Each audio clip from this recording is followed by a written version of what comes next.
Ethan, are you certain you want to be recalled by the system? A disembodied voice echoed in his mind. Once you confirm, in 7 days, every trace of you in this world will be erased. Ethan Cole closed his eyes, his silence lasting only a fraction of a second before he gave his unwavering answer. Yes, erase me from this world. Wipe away every trace. But my diagnostics detect that your wife in this world is pregnant, the system pressed. You would erase the child as well. Ethan's calloused fingers rested on an ultrasound photo, the child he had longed for. But not anymore. Yes, he said, his voice strained. Erase the child, too. The words were a betrayal of his own heart. A tear escaped, hot and sharp, rolling down his cheek as a visceral pain seized his chest. No one knew he was a traveler, an entity sent to this world with a single mission, to win the love of Juliana Croft and, in doing so, save her life. In his original state, he was nothing more than a symbiotic life force. Juliana, born with a rare and fatal genetic condition that chilled her body from the inside out, was never meant to live past 20. He was her only cure. He wasn't supposed to develop feelings for her. But Juliana had fallen for him hard. She had even taken a knife for him once, an act that nearly cost her own life. Moved by her devotion, he had chosen to sever his connection with the system, to remain here, with her. The price for staying had been steep. Juliana's condition, though managed by his presence, still leached away at him, a slow, daily decay. 5 years ago, his legs had given out. He'd been confined to a wheelchair ever since.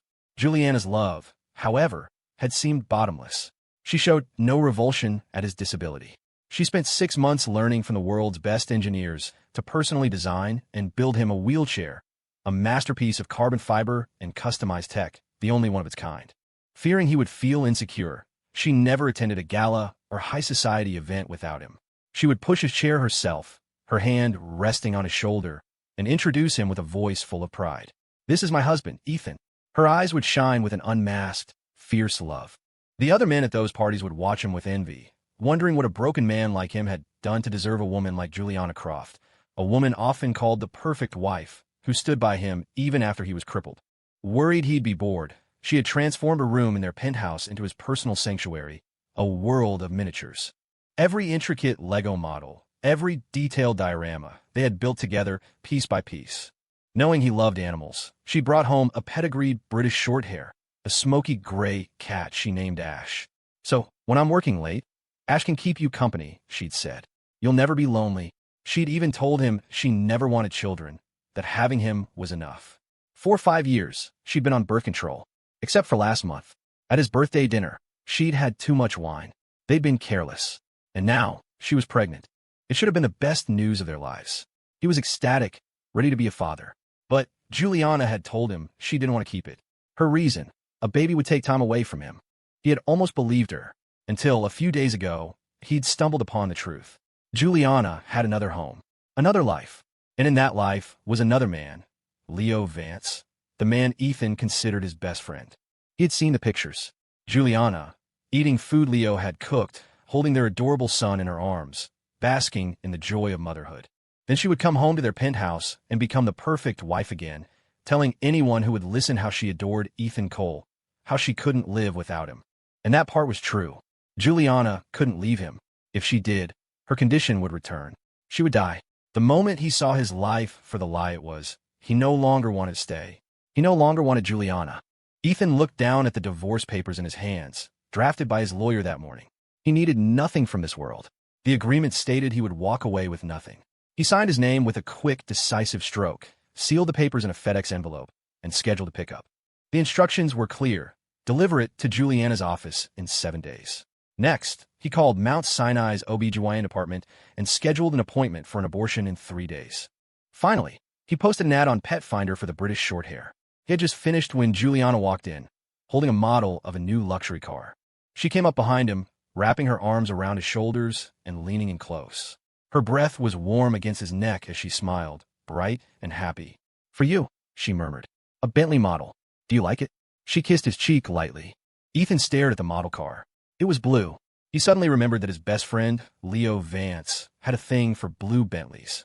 It seemed she'd just come from seeing Leo and their son, and this penthouse was merely a convenient stop on her way home. He didn't reach for the gift. He just looked at Juliana's radiant face and said, each word a carefully placed stone, I thought blue Bentleys were Leo's thing. Hearing Leo's name, a flicker of panic crossed Juliana's eyes, but it was gone as quickly as it appeared. She blinked, then knelt before him, looking up into his face. Her voice was a soft, gentle caress. What's wrong? Why bring up Leo all of a sudden? Don't you like the car?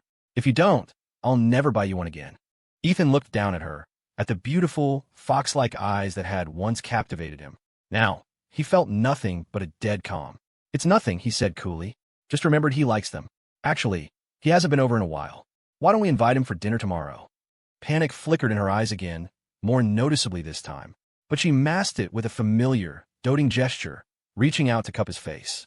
Oh, has my baby been feeling lonely? It's all my fault. I've been so swamped at work. 2 major projects are launching. I'll try to clear my schedule this weekend. We can drive upstate, watch the sunrise over the lake.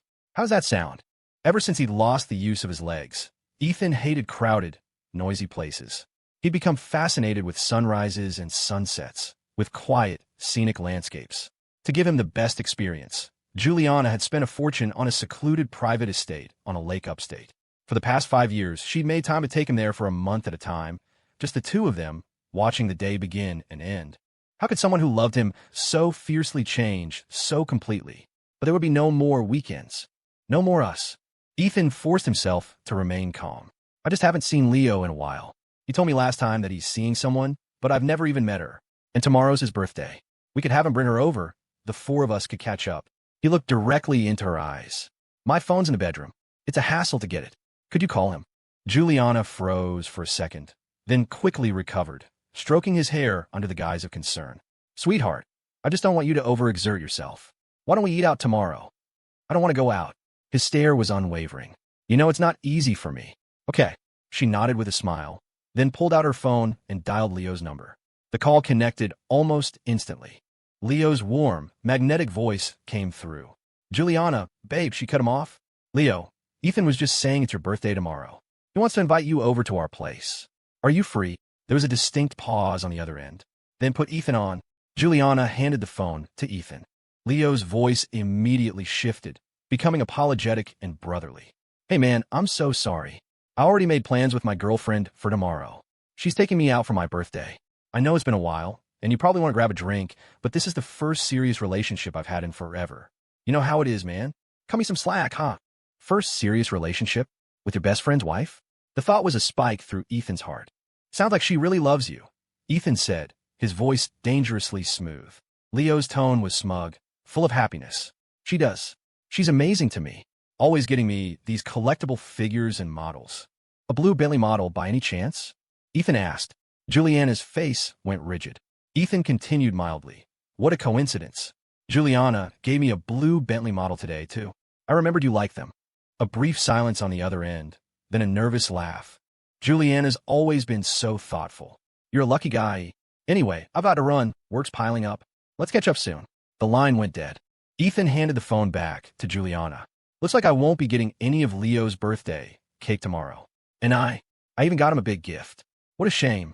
Another pair of limited edition sneakers? Juliana smiled, playing along. For years, Ethan had spent weeks picking out the perfect birthday gift for Leo. Rare designer shoes, sought-after collectibles. It was a familiar ritual. Ethan wheeled himself over to a large cabinet, pulled out a large box, and handed it to Juliana. This is what I got for him. It was, predictably, a large Hermes box, exquisitely wrapped. You're so generous, baby. Juliana reached out and squeezed his cheek. My legs make it hard to get around, Ethan said flatly. You give it to him for me, and make sure he only opens it in 7 days. Otherwise, it won't be a surprise. Why 7 days? She asked, a little confused. Ethan managed a thin smile. Because there's something very rare inside. It's only meaningful if it's opened in 7 days. You have to give it to him in 7 days, okay? Juliana was always so obedient, always listened to him. As expected, she smiled and promised. Don't you worry, sweetheart. Mission accepted. Just as she finished speaking, her phone buzzed. The screen showed an unknown number, but her expression shifted instantly. It was obviously a burner phone. Leo's. Honey, I have to take this. Work has been absolutely insane. Everything needs my approval. She hurried off toward the study. Ethan watched her retreating back, his eyes turning red. He reached for a pair of noise-canceling headphones on the cabinet and put them on. Just before she'd arrived, he'd had someone install a bug in her study. The moment he put them on, he heard Leo's voice tinged with irritation. Babe, how could you give the blue Bentley to Ethan? You said that was our special model, just for me. Juliana's gentle, placating voice came through the headphones immediately. My dearest Leo, you're the best. Next time, I'll only get one for you, okay? Don't be mad at me, please. That tenderness, once reserved only for Ethan. The pain in his chest was so sharp it felt like he couldn't breathe. He clenched his fists. He heard Leo again, his voice oozing with happiness. Well, don't forget my birthday party tomorrow. You promised you'd take me and Caleb to the amusement park first, then shopping, and you have a surprise for me at night. I'm waiting. Of course, Juliana cooed. When have I ever broken a promise to you? I'll pick you and Caleb up first thing in the morning. Hearing the name Caleb, Ethan trembled. That must be their son's name. Leo and Juliana. Such a loving family. And he, Ethan, was just the third wheel, the inconvenient obstacle. A little boy's sweet voice piped up on the other end. Mommy, Caleb was a good boy. Are you going to bring lots of toy cars for Caleb tomorrow? Yes, my sweet Caleb. Mommy will bring you so many toy cars, Juliana chirped, her voice pitching higher. She clearly adored her son. For years, she had told Ethan she disliked children, that she didn't want to divide her attention. She had said their love didn't need a child to validate it. It turned out she just didn't want his child. Ethan's hand drifted back to the ultrasound photo. This little life was destined to never see the world. It was for the best. At least the child would never know it had a mother who lived a lie. That night, Juliana held him from behind, her body pressed tight against his. Her lips trailed from his neck to his shoulder, her breathing growing heavier. Her hand moved to his waist, trying to pull down his pajama pants. But Ethan stopped her. Not tonight. My stomach feels off. I'm not up for it. Juliana wasn't disappointed. Instead, she was tender and considerate, gently rubbing his stomach as she had done so many times over the years. She held him, her voice full of heartache. Ethan, let's never be apart. I love you. I really, really love you. Love? Love him enough to have a secret family on the side? How could one woman serve two masters? Ethan didn't speak. He just closed his eyes. 6 days left. Then he would disappear, and Juliana's declarations of love could be directed to one man, and one man only. The next morning, Juliana prepared his breakfast as usual. She even gave Ashikan his favorite wet food, and the cat curled up contentedly in a patch of sun on the balcony. Everything was deceptively calm. She was wearing a pale blue dress that accentuated her long legs. She was already beautiful, but the blue made her skin look flawless, almost incandescent. Ethan remembered that Leo liked blue. Was she wearing it to celebrate his birthday? The irony was brutal. He had given her that dress for their wedding anniversary last year. She was wearing their anniversary gift to go on a date with her lover. She leaned in and kissed his cheek, same as always. Babe, I'm off to work. See you tonight. I have a little surprise for you when I get back. As she turned to leave, Ethan reached out and accidentally caught the hem of her dress, pulling off a few of the small, delicate rhinestones. The trim is torn. You should change. Juliana paused, then smiled and went upstairs. She came back down wearing another blue dress, this one a shorter skirt she had bought herself. Be good. I'm heading out. Wait for me. Ethan listened to the sound of her car starting. He wheeled himself out of the penthouse and called the Uber driver he had waiting down the street. She's on the move. Follow her. He had to see it for himself, just how perfect their little family was. The Uber followed Juliana's car to an exclusive, gated community in Westchester County. Through the car window, Ethan saw a small boy, maybe 3 or 4, leap into Juliana's arms. He looked just like Leo. Leo, dressed in the latest season from Armani, came out and wrapped an arm around Juliana's waist, pulling her in for a kiss. The sight seared Ethan's eyes. For a moment, he wasn't even sure what love was anymore. He remembered their first kiss, how Juliana had trembled with excitement, vowing to seal that moment in her memory forever. Now, she kissed another man's lips without a trace of guilt. He started to wonder if she had ever loved him at all, but it didn't matter anymore. In 6 days, he would be gone from this world. Juliana would never find him. The three of them went to the largest amusement park in the area. To avoid being seen, Juliana had paid a fortune to rent out the entire park for the day. Ethan just sat in the car, staring at the park gates. Soon enough, Leo posted on Instagram a carousel of 9 photos. Juliana wasn't fully in any of them, but an arm, a hand, a sliver of her dress was visible in each. The centerpiece was a photo of a massive diamond ring on his finger. The caption read, "My wife said she wanted to give me a birthday I'll never forget.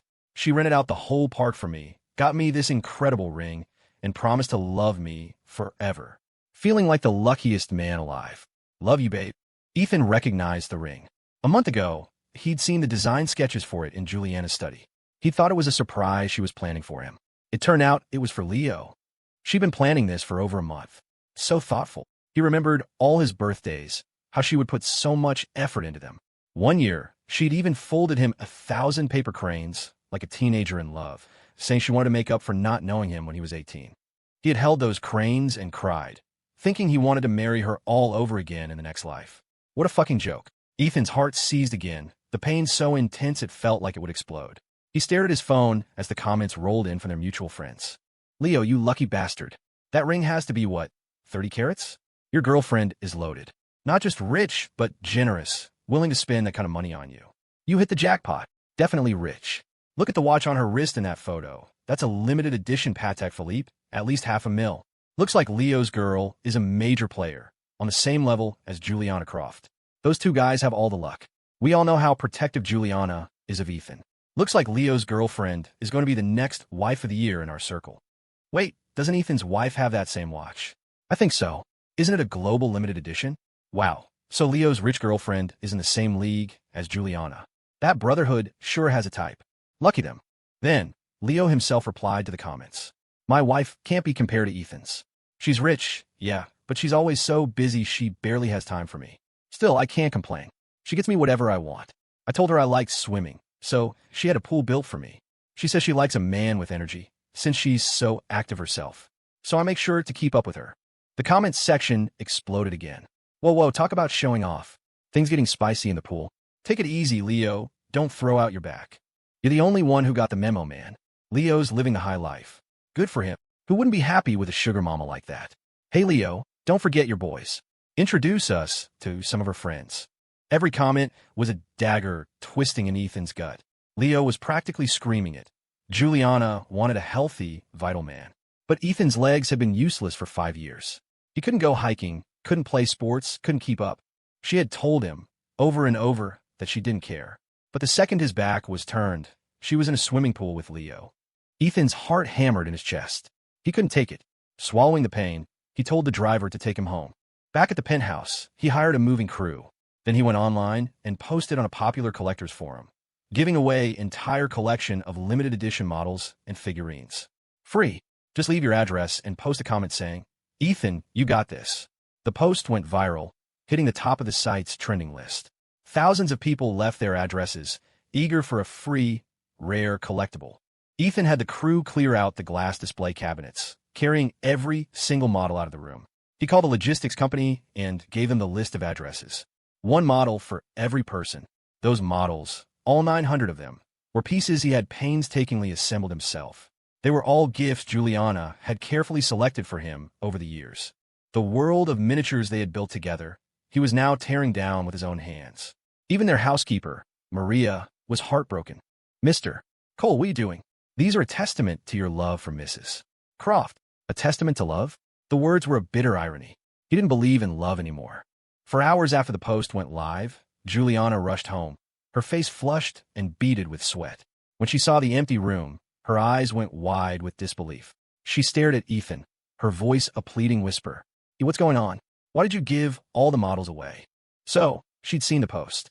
For years, Juliana had scoured collector forums just like that one, often paying exorbitant prices for rare models to surprise him and make him happy. The irony was crushing. He used to be so moved by her gestures. Now he wondered how many of those models were bought to placate him, and how many were secretly passed on to Leo. If even her affection could be split in two, he wanted no part of it. Ethan had his emotions under control. He looked into Juliana's wide, reddening eyes, his voice unervingly calm. I got tired of them. And when you're tired of something, there's no point in keeping it around. Better to give it to someone who will appreciate it. Don't you agree? Juliana froze. A strange unease washed over her. It felt like his words were loaded, carrying a hidden meaning she couldn't quite decipher. But then she dismissed it, thinking he was just feeling down, cooped up at home for too long. She reached out, her hand stroking his cheek. It's my fault. I've been so terribly busy. I haven't been spending enough time with you. That's why you're so down. But I have a surprise for you tonight, I promise. It'll make you feel better, okay? Her gaze was so tender. Before, he would have melted into that tenderness. Not anymore. Now it just felt like an act. What a performance. She'd just spent a day playing happy families at an amusement park, flaunting their affair on Instagram. And now she was putting on this show of devotion for him. Her affection felt cheap. He was tired of the charade. He pushed her hand away. I'm a little tired. I think I'll take a nap. You go do what you need to do. Hearing he was tired, Juliana immediately pushed his wheelchair toward the bedroom. Her expression soft. I'll stay with you until you fall asleep. Then I'll get back to work. She helped him into bed, tucking the covers around him with practiced care. Ethan found it laughable. She was playing the role of the perfect wife to the very end. He was done watching. He closed his eyes and turned over. Juliana's phone buzzed.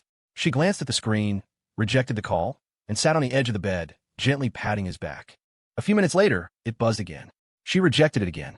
After a dozen more minutes of this back and forth, she stared at his seemingly sleeping face, took a deep breath, and slipped out to the study to take the call. Ethan wasn't asleep. He opened his eyes and put on headphones. It was Leo, of course. His voice was whiny, laced with entitlement. Babe, you promised you'd spend the whole day with me and Caleb. And you said you had a surprise for me tonight. I don't care, I want my surprise. Juliana's voice was indulgent. You and Caleb just have fun at the park a little longer. I'll pick you up at 7. I have a huge gift for you tonight. You're gonna love it. Leo was ecstatic. Babe, I knew you loved me most. Caleb, and I will be waiting. After hanging up, Juliana returned to the bedroom. She stood by the bed, gazing at Ethan's face, then leaned down to place a soft kiss on his lips before quietly leaving the room. A moment later, Ethan heard her car start. He knew she was on her way to the amusement park to pick up Leo. He immediately called an Uber and followed her. Soon enough, he saw her at the park entrance, holding her adorable son, walking hand in hand with Leo. The three of them got into Juliana's Maybach. She started the car and headed towards Soho. Ethan told his driver to follow at a discreet distance. The car pulled up in front of a Michelin-starred restaurant. Ethan watched as Leo got out, carrying Caleb, and they quickly went inside. A moment later, Juliana parked the car and followed them in. The valet line was a parade of luxury cars. Ethan's eyes locked onto one of them, a Maserati. He recognized it. It belonged to Juliana's younger brother, Ryan Croft. Seeing that car, Ethan felt a tremor run through his entire body. His breathing hitched. He handed the driver a $1,000 bill. Take me inside. He and Juliana had been to this restaurant before. She had a permanent reservation, a private room, VIP 888. He had the driver wheel him to the door of the suite. The door wasn't fully closed. A small crack remained. Through that gap, Ethan saw the one thing he was not prepared to see. The room was filled with Juliana's family. Her parents, her brother, even her aunts. In that instant, Ethan's heart shattered. So the Crofts all knew. They all knew about Leo and the child. They had watched Juliana cheat on him, watched her raise a secret son, and not a single one of them had said a word. These were people he'd thought of as his own family. Just last month, Juliana's mother had been flying in specialists from Europe, trying to find a doctor who could fix his legs. And Ryan, her brother, came over every weekend. They would talk for hours. It was all a lie. Juliana's mother was happily holding her grandson, her eyes filled with joy. She even gave Leo a gift, a vintage diamond watch worth millions. And Leo, playing the part of the favored son-in-law, took the gift and said, "Thank you, Mom." That one word, Mom, landed in Ethan's ears and made him tremble with a pain so deep it was physical. The Crofts had already accepted Leo. Everyone was lying to him. Everyone was acting. His fingers clenched into a fist, his knuckles white. He heard Ryan say, "Leo, you and my sister are really great together, but this whole thing has to stay under wraps. Don't be so public about it next time. If Ethan finds out, I'm afraid he won't be able to handle it." Juliana's aunt immediately chimed in. "What's the big deal? This kind of thing happens in wealthy families all the time. Our Juliana didn't abandon him when he became disabled. She's taken care of him for years. Is he really going to begrudge her a little something on the side? A woman has needs, after all. Ethan can't satisfy them, but little Leo here certainly can. Besides," she continued, "our Juliana is a CEO. Her company needs an heir someday. What if Ethan passes on his bad genes? What if they have a disabled child? It's better she doesn't have a baby with him. And we've all been keeping it a secret. As long as we don't say anything, Ethan will never know." Ethan felt his heart was about to explode. So that was it. Juliana wasn't worried about dividing her attention. She was worried his genes were defective, that he would produce a disabled child. Tears streamed down his face. Then he heard Juliana's voice, cold and sharp. "Auntie, I don't want you calling Ethan disabled. No matter what, I love him very much. If any of you let this slip to Ethan, don't blame me for turning on you." Leo's expression darkened for a moment. The aunt's voice came again, placating. All right, all right. Today is Leo's birthday. He gave you a son, after all. He's a hero to this family. On such a happy day, let's not talk about Ethan. Come on, everyone, a toast. To Leo's birthday, and to your happy little family. He heard the clinking of glasses, followed by the sound of happy birthday. Ethan felt a chilling numbness spread through him, as if he'd been plunged into an icy lake. The soul-crushing pain left him feeling like a walking corpse. His heart was gone. It was dead. He didn't remember how he left the restaurant. He only remembered the kind Uber driver trying to comfort him. Hey man, life is long. You gotta learn to let some things go. Let it go. How could he? His life felt like a cruel joke. Everything he had believed in had shattered in an instant. There was no going back. When he got home, he locked himself in his room. He sat on the balcony and, one by one, he opened the 1,000 paper cranes Juliana had folded for him, and he burned them. With them, he burned his love for her to ashes. Juliana came home at 10. She immediately came to the balcony and sat with him, wrapping her arms around him.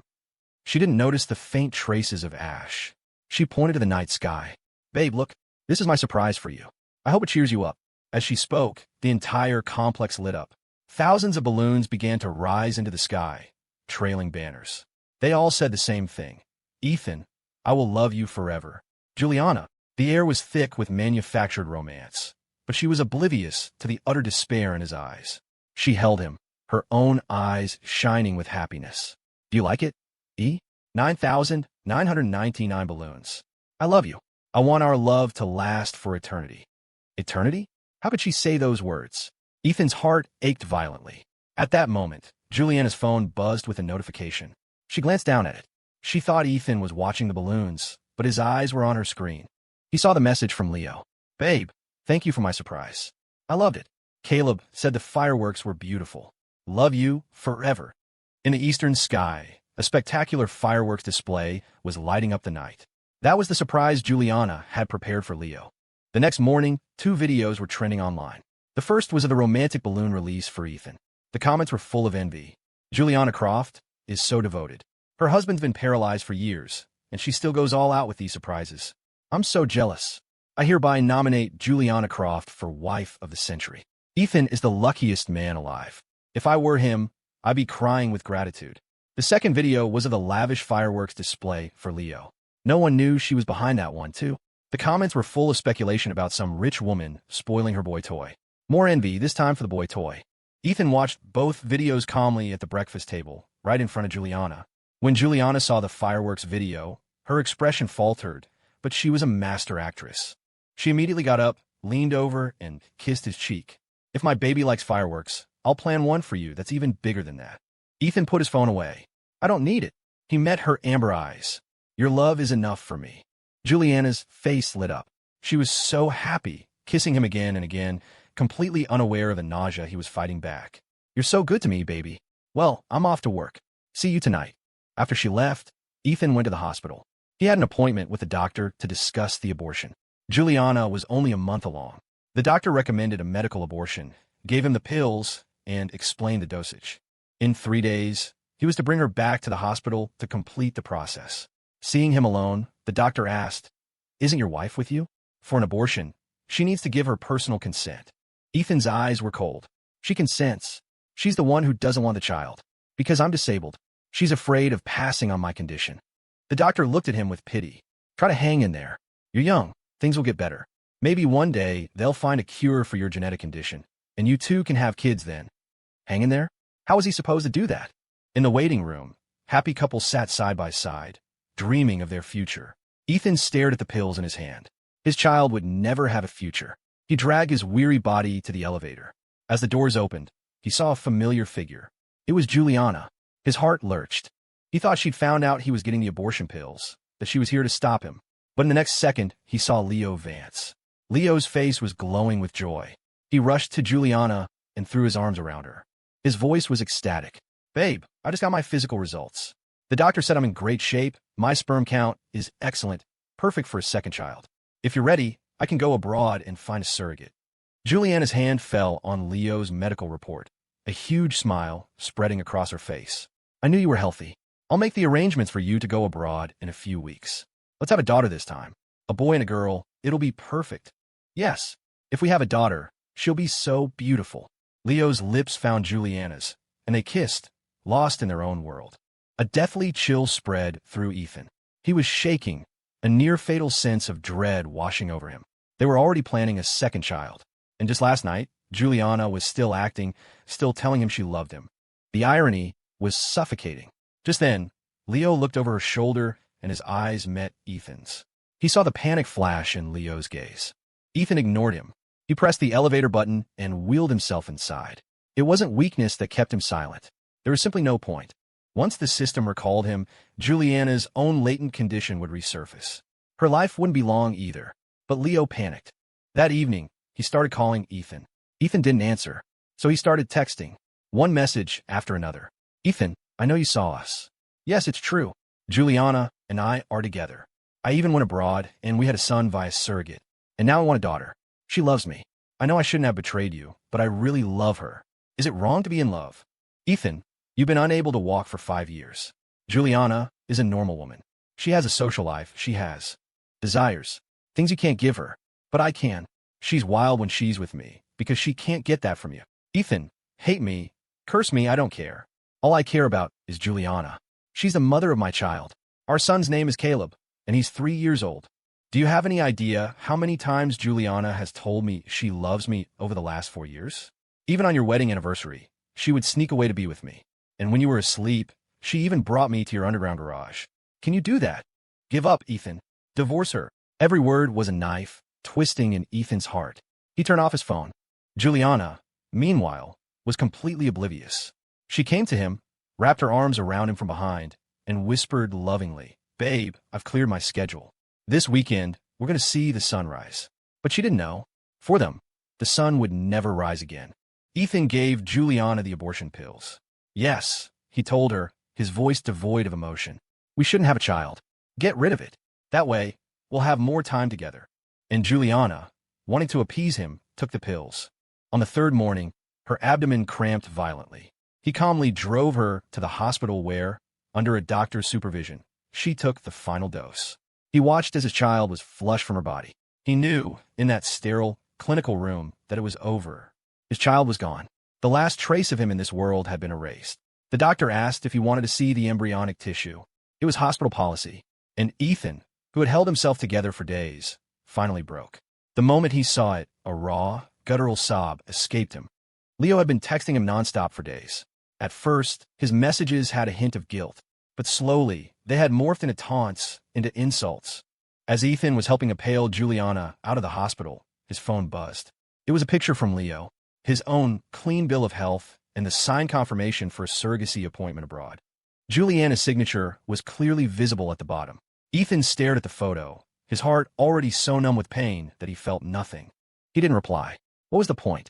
Tomorrow, the system would recall him. Nothing here mattered anymore. He didn't want Juliana, and he certainly didn't want a brother like Leo. At the same time, Leo sent a message to Juliana. He said their son was crying for his mommy, that she needed to come over immediately. Juliana, despite having just had an abortion, lied to Ethan. Something urgent came up at the office. I might have to work late tonight.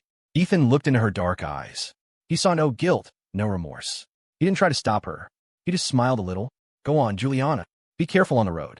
Her name on his lips made her heart clench. For some reason, she felt a pang of sadness. But Leo's texts were relentless. She leaned down, kissed Ethan's lips, and whispered, I'll love you forever. And she was gone. Ethan watched from the window as her car started, pulled away, and finally disappeared from view. He knew it was the last time he would ever see her in this world. When the sun rose tomorrow, she would never be able to find him again. Back in the penthouse, he began to erase all traces of their life together. 12 hours until his departure. 10 hours left. Someone on Pet Finder responded to his ad. He gave away the cat Juliana had given him. He changed its name. It was no longer Ash. Its new name was Phoenix. 8 hours left. He burned every gift Juliana had ever given him, every photograph of them together. Then he took off his wedding ring and threw it into the deep end of their indoor swimming pool. Juliana loved to swim, didn't she? He wondered what her expression would be when she found it. 6 hours left. He cooked one last meal for her. He didn't know if she would ever eat it, but it didn't matter. He had once stayed in this world for her, defying everything. This time, he was leaving her with the same fierce determination. 4 hours left. Ethan compiled all of Leo's taunting messages, along with all the evidence of his affair and secret child. He sent it all to reporters at TMZ and Page 6. He was no saint. He couldn't forgive. A betrayal like this deserved retribution. 2 hours left. Ethan showered and changed into a clean white shirt. He remembered the first time he met Juliana. He had been wearing a white shirt then, too. She had smiled at him, a smile so pure and beautiful, and told him he looked like an angel. On the day she proposed, he had also worn a white shirt. She had knelt on one knee, her eyes red, and said, "Ethan, marry me. I will love you for the rest of my life." But a lifetime is too long, and promises are too fragile. All that beauty had scattered in the wind, never to be found again. Finally, he called a car and went to the beach to watch the sunrise. As the first rays of dawn touched his hair, he smiled peacefully. The system's voice returned. "Host, you have 1 minute remaining. Are you ready?" Ethan smiled into the light and pressed send on his phone one last time. It was his final message to Juliana. A picture of her ultrasound and a photo of the blood-stained abortion consent form. He wrote only one sentence. "Thank you for the child you almost gave me." After it's sent, he threw the phone as far as he could into the ocean. He closed his eyes, feeling the warmth of the sun, the gentle caress of the waves, and a faint smile touched his lips. "I'm ready, system. Execute your final command." 5, 4, 3, 2.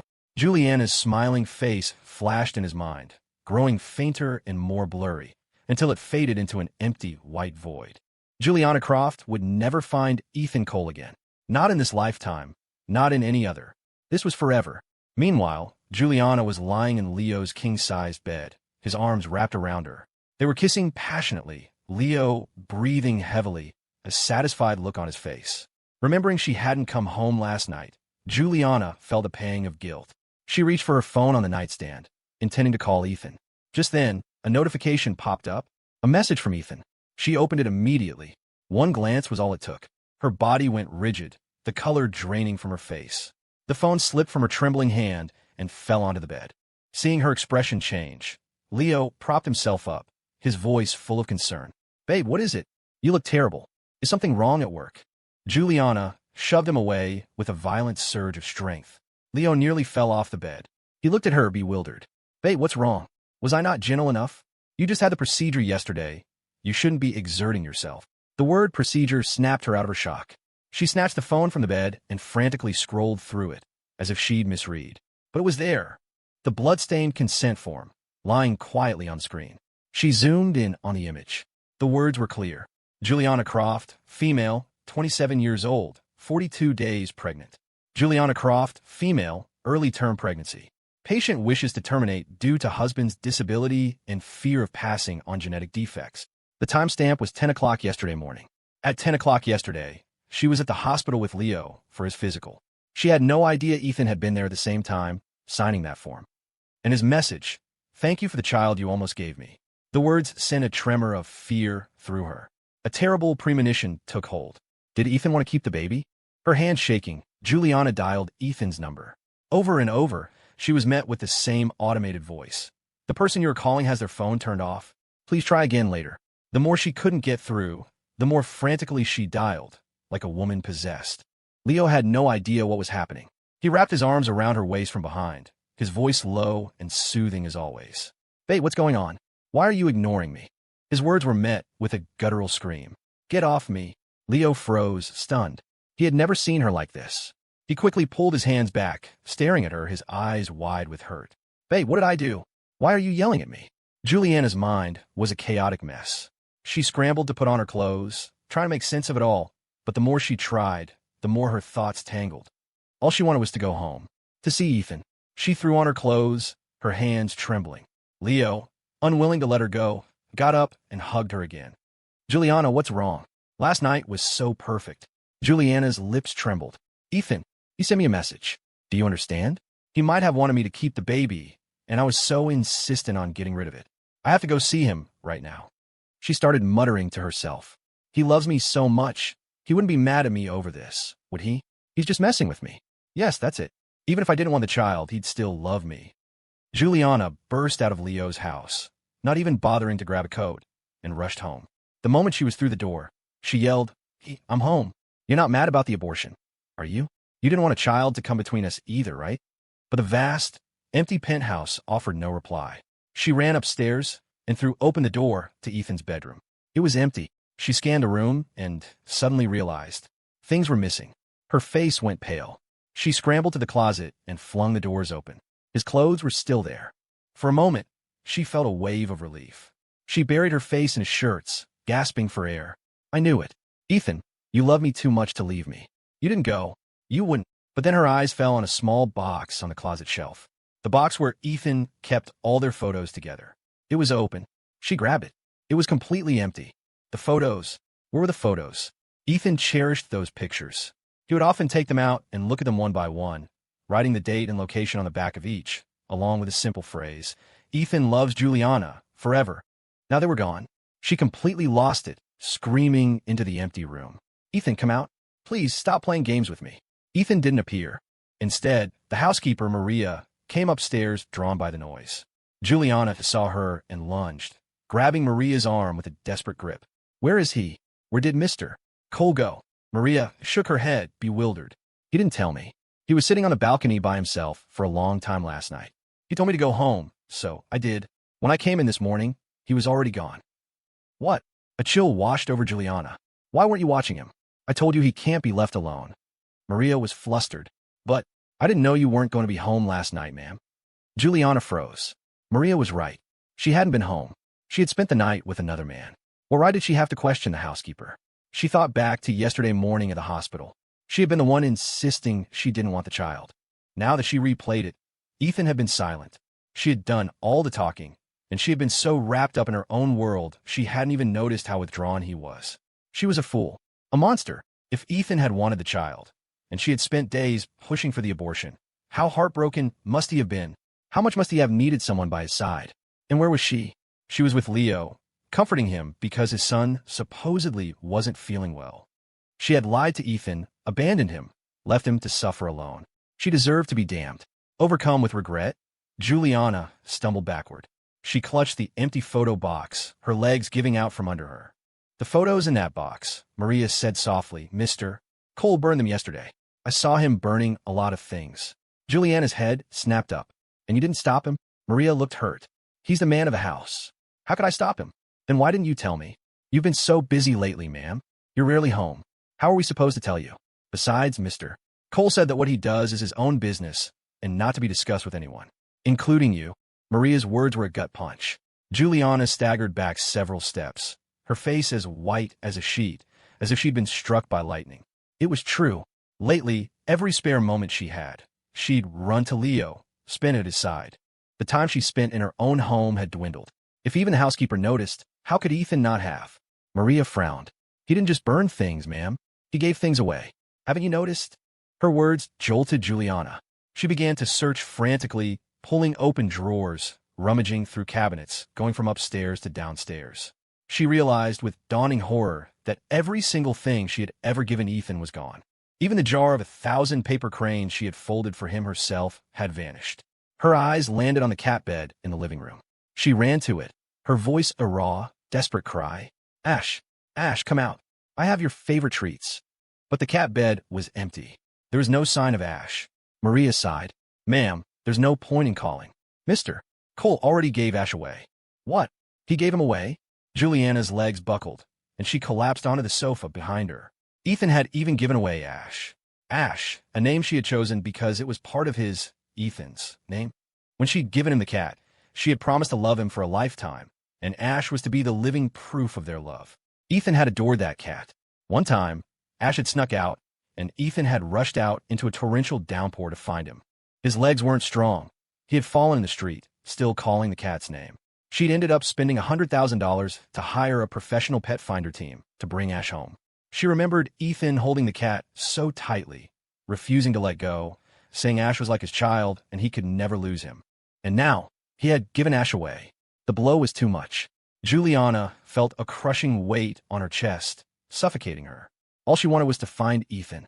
She would get on her knees, she would beg, she would repent for the rest of her life, as long as he was okay. Her eyes, red and wild, fixed on Maria. Did he say anything to you these past few days? Anything at all? Maria shook her head, then paused. He didn't talk to us, but I heard him talking to Ash. What did he say? Juliana stared, desperate for any clue. Maria thought for a moment. He told Ash, Daddy's go to a very, very far away place. You have to be a good boy from now on. A very, very far away place? Juliana's eyes suddenly lit up with a desperate hope. She thought she knew where he would go. She snatched her phone and called the manager of the private lakeside estate she'd bought for him. Ethan loved watching the sunrise there. She had promised to take him to the estate today. Today was their 8th wedding anniversary. She was certain he had gone to the estate. Hello, Susan. Is Mr. Cole there? Did he arrive at the estate? Ma'am? No, he hasn't been here in a long time. Juliana's face went white. Are you sure? Maybe he's on his way. If he arrives, call me immediately. Of course, Mrs. Croft. Hanging up, Juliana sank back on the sofa. Her mind raced, trying to think of anywhere else he could be. Ethan was an orphan. He had no parents to go home to. She had known him since they were 14. They'd fallen in love at first sight.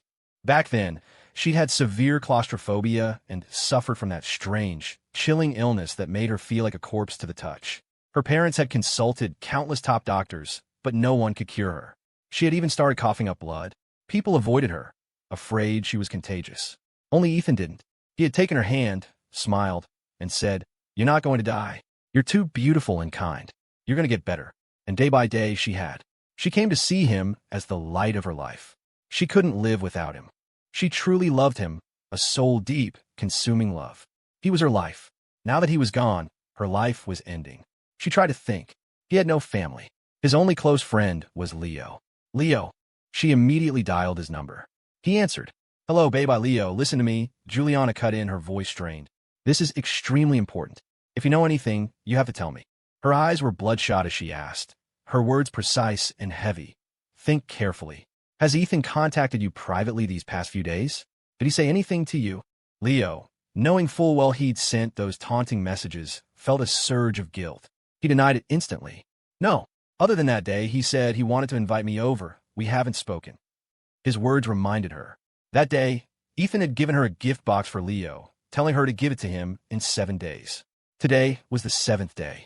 She had tossed the box in her study. She bolted upstairs, ran into the study, and started frantically searching. Finally, on a bookshelf, she found the exquisitely wrapped Hermes box. Looking at it, her heart began to pound with a sickening dread.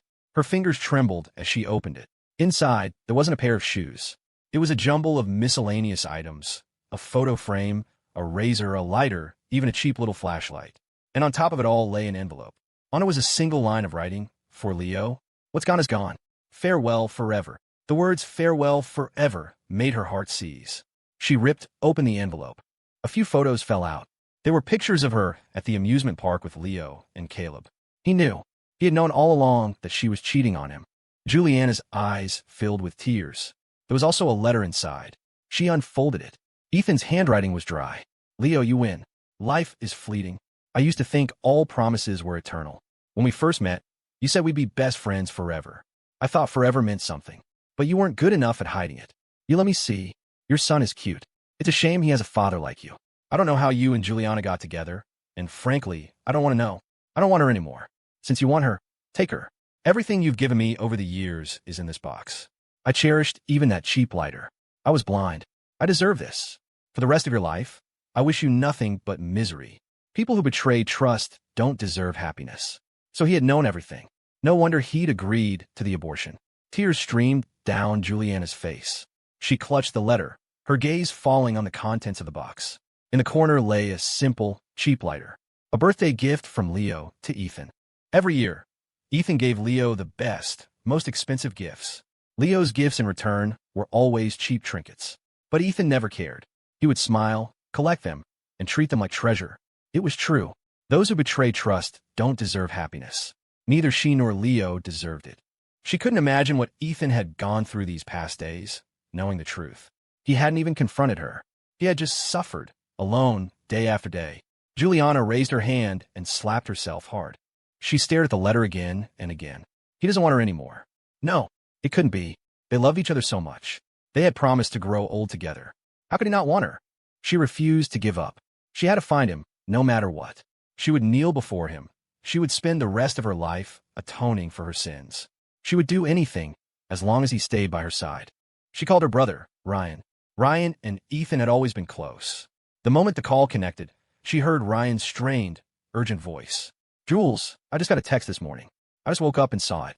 It's from Ethan. What did he send? Juliana clutched the phone like a lifeline. Ethan's gone. Tell me, what did he send? He sent me a photo. Ryan said. It's from a few days ago. From Leo's birthday dinner. What did you say? Juliana felt like she'd been struck by lightning. Her body gave out, and she had to brace herself with an elbow on the desk to keep from falling. Ethan had seen them. He had seen their entire family celebrating Leo's birthday. Oh God, what have I done? She couldn't begin to imagine the devastation that scene must have caused him. And the worst part, the most laughable part, was that she hadn't noticed a thing that night. She had even put on a romantic balloon show for him. She had shamelessly asked him if he liked it, thinking he would be moved to tears. What had she done? She deserved to die. On the other end of the line, Ryan was consumed with guilt. Ethan had married his sister and had treated their whole family with kindness. He had been especially good to him, his brother-in-law, always looking out for him. And he, Ryan, had helped Juliana deceive him. He had known for 5 years that she was cheating with Leo, that they even had a son via a surrogate, and he had never said a word. Jules, I feel like such a piece of shit. Ethan was so good to me. Every time I had my heart broken, he was there for me. Every time I was down, he found a way to cheer me up. I'm an asshole. How could I hide your affair from him? And Leo is just some guy on the side. I can't believe I helped celebrate his birthday. I'm not human. I never should have gone to that dinner. What are we going to do now? How am I ever going to face Ethan again? It wasn't a matter of facing him. It was a matter of finding him. Juliana's heart was in pieces. She was drowning in regret. She should have never taken pity on Leo. As she was thinking, the doorbell rang. She thought it was Ethan. She scrambled downstairs, a mad hope surging through her. You're finally back. But it wasn't Ethan. It was her executive assistant, Linda. Linda handed her a FedEx envelope. Ms. Croft, a delivery for you. It looks like it was sent from your home address to the office. I thought it might be urgent, so I brought it over. From her home address. The thought immediately connected to Ethan. She snatched the envelope and ripped it open. A set of divorce papers fell out. Ethan's signature was already on the signature line, and he was asking for nothing. He was walking away, completely clean. The shock sent Juliana stumbling backward. Linda lunged forward to steady her, her own eyes wide with disbelief as she stared at the papers. Mr. Cole want a divorce. Every man in the city envied Ethan Cole. He had the perfect wife in Juliana Croft. He hadn't been able to walk for 5 years, but she had never shown an ounce of disdain. In fact, she had become even more protective of him. As her assistant, Linda saw it every day. Juliana left work on the dot. She reported in whenever she traveled. She insisted on bringing Ethan to every single gala. If he felt even slightly unwell, she would rush home. She had even hired a private medical team just to care for his legs. What man on earth was as lucky as Ethan Cole? Linda couldn't understand why, after all that, he would suddenly want a divorce. Linda didn't understand, but Juliana did. She was the one who had betrayed his trust. Everyone called her the perfect wife, but no one knew that Ethan was the perfect husband. For years, he had unconditionally tolerated all her moods. Every meal at home was meticulously planned by him. He never trusted the maids with her clothes. He washed and ironed every piece himself. Every morning, he would have an outfit perfectly laid out for her. What had she done to deserve a husband like that? And still, she hadn't cherished him. She'd had an affair, had a child with another man. She was the one who deserved to die.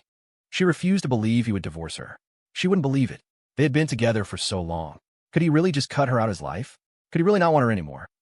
Her eyes blazing, she stared at the divorce papers and then tore them into tiny pieces. I'm not getting a divorce. We are never getting a divorce. As long as she didn't sign, the divorce couldn't be finalized. If she could just find him, get on her knees, and explain everything, she believed he would forgive her. Nothing in this world could separate them, except death.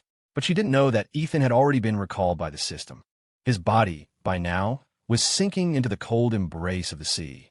Death, in the end, would be what separated them. Linda, still unaware of the full situation, frowned. Mr. Cole is being incredibly selfish. After how good you've been to him, how dare he ask for a divorce? Shut up. Don't you dare talk about my Ethan like that. Juliana's voice was a raw, animalistic snarl. Linda flinched, her face paling. She immediately fell silent. She had never seen Juliana like this. It was clear that Ethan's place in her heart was absolute, and no one was allowed to tarnish his name. He'll come back, Juliana said, as if trying to convince herself, her eyes filled with a stubborn refusal to accept reality. He loves me too much. How could he not come back? He's just playing a game. He'll be back. Frightened she was losing her mind, Linda quickly suggested, maybe we should send people to look for him. Find him, Juliana ordered immediately. Use every resource Croft Industries has.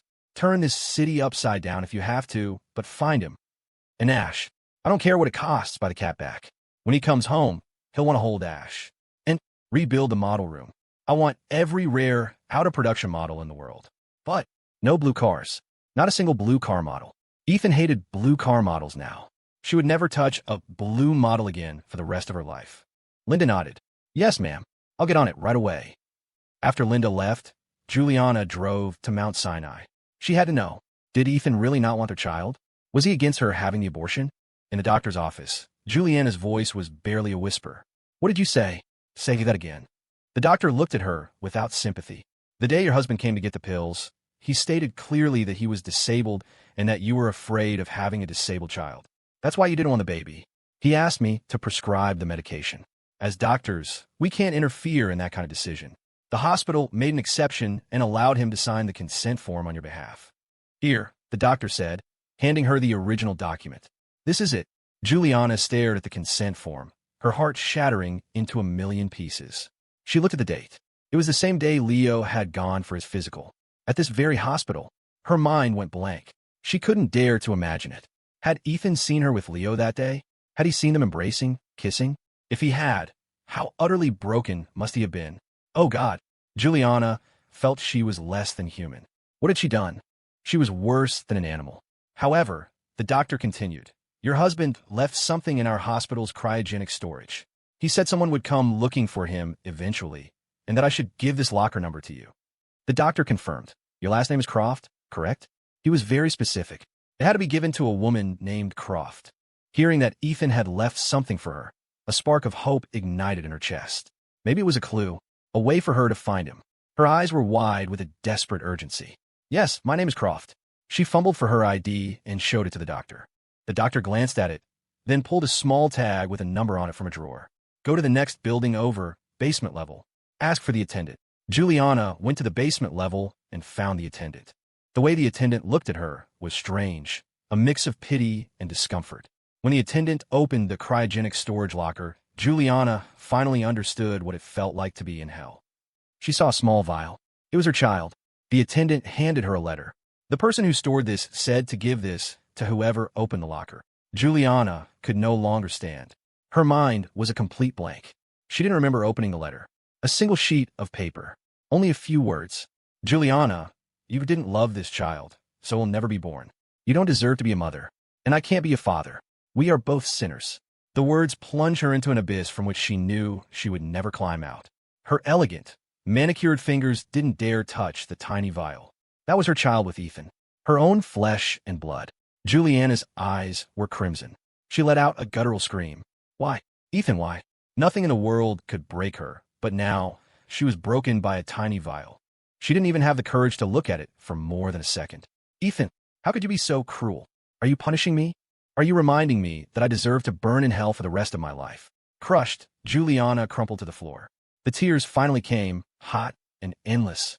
She clutched the piece of paper, the cold from it seeping in her fingertips into her very soul. She wanted to scream at him, to ask him why he was so heartless, but she couldn't even find him. How could she ask? The attendant's voice cut through her grief. Ma'am, are you going to take this with you? She looked up, lost and helpless like a child. Tell me, why would he be so cruel? If he had just asked me, if he had said he wanted this child, I would have kept it. I would have had our baby. Tell me, she pleaded, does he hate me that much? The attendant just shrugged, her voice cold and clinical. Ma'am, you can't stay here. Are you taking this, or are you leaving it? Juliana didn't remember how she walked out of the hospital. She was clutching the small vial. Outside, a heavy rain had begun to fall. She staggered through the downpour, muttering to herself over and over. Ethan, why don't you want me? Why are you punishing me like this? Ethan, I was wrong. I was so wrong. Please come back. But the only answer was the cold, relentless rain. At that moment, Leo Vance was staring at his phone in horror. Every news app, every social media feed, was plastered with headlines about his affair with Juliana. He stared at the photos of them together, his hands shaking. He frantically scrolled through the comments. WTF, this Leo Vance guy is disgusting. A homewrecker, and a male one at that. The entire city knows Juliana Croft is Ethan's wife, and he still went after her. TSK, you guys don't know the half of it. This guy was Ethan's best friend. Last year for his birthday, Ethan came to our store and ordered him a custom pair of limited edition Hermes shoes. He had a brother that good to him, and he stabs him in the back, steals his wife, and has the audacity to have a kid with her via surrogate. This world is insane. Male mistresses are this brazen now. I have inside info, people. A few days ago, on his birthday, Leo posted on IG about his wife renting out an amusement park and showed off a huge diamond ring. And the fireworks show he bragged about, the one that went viral? Yeah, that was Juliana's doing. Poor Ethan, betrayed by the two people he loved most. God, this Leo guy is scum. Having a friend like that is the worst luck imaginable. And his kid, born via surrogate. How does a kid like that even deserve to exist? I know it's harsh, but I hope he and his son end up in a crematorium together. Please, that trash doesn't deserve to breathe. Someone find this asshole's address. Let's go pay him a visit. In no time, Leo's home address and even the address of his son's preschool were leaked online. Then came the second wave. Someone leaked screenshots of the vicious, taunting texts he had sent to Ethan. The internet exploded. A vigilante army of justice warriors formed online, vowing to go to his villa and beat him to a pulp. Leo's face was ashen with terror. He tried calling Juliana, but she wouldn't pick up. Desperate, he tried calling Ethan, hoping he could get him to quell the online fury. But Ethan's phone was still off. Filled with hatred, he sent Ethan a barrage of texts. Ethan, I know you hate me. I know you did this. You leaked those photos, didn't you? Stop playing dead. You want me dead? Come and kill me yourself. You're pathetic, Ethan. You think Juliana loves you? Let me tell you, she stopped loving you a long time ago. The first night we slept together, she called me her husband. She said I was amazing in bed, that my genes were better. That's why we had a son together. My son looks just like me, and she adores him. The moment he was born, she set up a $100 million trust fund for him and bought him a villa in France. Answer me, Ethan. You think if you play dead, I can't fucking find you? I'm telling you, if you drive me and my son to our deaths, I'll drag you down to hell with me. Ethan, the one who isn't loved, is the third wheel. You haven't been loved in years. You're the third wheel here. Leo typed furiously, each message more vile than the last. But there was no reply. The silence only fueled his madness. He didn't know that Ethan had already been recalled by the system. The world no longer contained an Ethan Cole, only a body left by the sea. Meanwhile, Juliana, utterly broken, carried the small, blood-stained vial and stumbled back to her family's mansion. By now, the Crofts had seen the news. The entire family was in chaos. The internet was a firestorm of condemnation for Leo and Juliana, and by extension, the entire Croft family.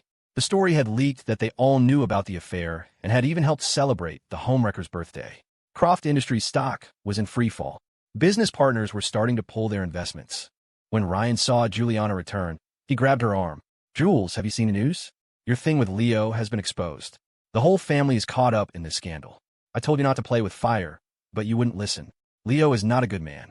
Look at this. Ryan shoved his phone in her face. This psycho sent all these abusive messages to Ethan. He even told Ethan about his plans to have a second kid with a surrogate. What did you say? Juliana's eyes flashed with a cold fire. She snatched the phone from Ryan, her grip like a vice, and frantically scrolled through the news articles. She saw the screenshots of Leo's messages to Ethan. She saw a photo of her with Leo at his hospital checkup. She even saw the consent form for a second surrogacy, bearing her signature. The messages were sent at the exact same time Ethan had agreed to her abortion. Juliana stared at the images, and something inside her snapped. She finally understood. Leo had been provoking Ethan all along, using the cruelest words imaginable. How could Ethan have endured it? No wonder he wanted a divorce. No wonder he wouldn't answer his phone. A murderous rage filled her eyes. Her mother, wringing her hands, was frantic. Juliana, what are we going to do? This news is everywhere. The company's stock is plummeting. I'm afraid we're going to go bankrupt. She frowned, her voice sharp with resentment. And Ethan, really? After all these years, you've been so good to him. He's a cripple, and our family never looked down on him. So you had a man on the side for a little fun, and he does this? He goes to the press? That man is vicious. We're better off without him. What did you say? Juliana's voice was low and dangerous, her eyes glowing with a red fury. Her mother, startled by her daughter's ferocity, took a step back. Why are you looking at me like that? Am I wrong? Plenty of rich women have boy toys. He's a cripple. He can't even satisfy you in bed. What's the big deal if you have some fun? Shut your mouth. Juliana screamed, grabbing a porcelain teacup from the table and smashing it on the floor. You hear me? You don't get to talk about him. You don't have the right to even say his name. The porcelain shattered, and her mother shrieked, covering her head. Juliana, are you insane? I'm just trying to help you. Help me. Juliana threw her head back and laughed, a horrifying, bestial sound. She stared at her mother, her eyes burning. Why do you think I was with Leo in the first place? It was that night at the department party. I drank too much. Ethan wasn't feeling well, so I told him to go back to the hotel room to rest. And Leo, his best friend, was in the room next door. I went to the wrong room. I thought he was Ethan, and we slept together. Afterward, I tried to pay him off to make it go away, but he got me drunk again, had someone take my eggs, and created a son for me. I didn't want him to go through with the surrogacy, but he went to you, and you were the one who told him to keep the baby.